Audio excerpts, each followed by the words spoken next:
লোকসভা নির্বাচনের নির্ঘণ্ট বেজে গেছে। সমস্ত রাজনৈতিক দল আপন আপন প্রচার শুরু করে দিয়েছে। আজ মুর্শিদাবাদ জেলার ভগবানগোলা 2 নম্বর ব্লকের রানীতলা থানার রানীতলা এলাকায় পথসভার মধ্য দিয়ে লোকসভা নির্বাচনের প্রচার শুরু করল ভগবানগোলা 2 নম্বর ব্লক কংগ্রেস কমিটির নেতা ও কর্মীরা।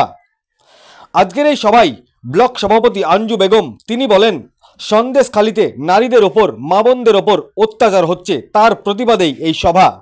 যুবনেতা সাহাবুদ্দিন শেখ বলেন, মিথ্যা প্রতিশ্রুতি দিয়ে Aadhaar card, voter card, job card তোলা হচ্ছে তৃণমূল কংগ্রেসের বিভিন্ন ক্যাম্পে, আর সেগুলো তৃণমূল কংগ্রেসের পার্টি অফিসে জমা রাখা হচ্ছে।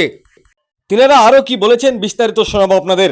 আজকের এই সভায় উপস্থিত ছিলেন ব্লক সভাপতি আঞ্জু বেগম, যুবনেতা সাহাবুদ্দিন শেখ, কংগ্রেস নেতা গোলাম সারওয়ার্দী, রেজাউল করিম, শওকত আলী, এছাড়া ব্লক কংগ্রেসের অন্যান্য নেতৃত্বরা উপস্থিত ছিলেন।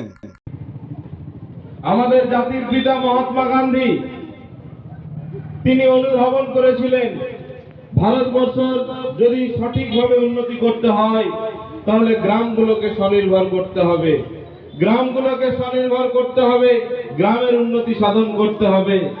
তার জন্য তিনি ভারতবর্ষের যুগে পঞ্চায়েতি রাজ ব্যবস্থা আমাদের প্রাক্তন প্রধানমন্ত্রী রাজীব গান্ধীর মাধ্যমে যে ভারতবর্ষের বুকে ইমপ্লিমেন্ট হয়েছে। সকল অঞ্চলের সাধারণ মানুষদের জানানো যাচ্ছে যে আধার কার্ড, ভোটার কার্ড, ব্যাংকের বই, মোবাইল নম্বর অমুক অমুক অমুক অমুক ডেটে আপনারা জমা করুন।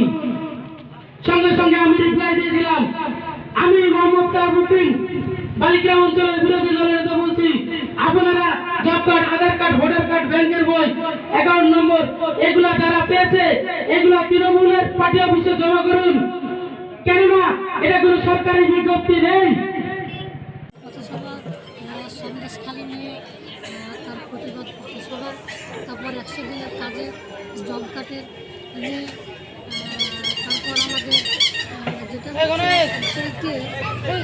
সন্দেশখালির মা বোনদেরকে নিয়ে তাদের উপর অন্যায় অত্যাচার এতভাবে, আমাদেরও তো ঘরে মা বোনেরা আছে, হ্যাঁ, সেই জন্য আমরা আজকে এই পথসভাটা প্রতিবাদভাবে আমরা করছি। আচ্ছা, আপনার নাম পড়ছে? আমার নাম হচ্ছে আঞ্জু বেগম। ধন্যবাদ।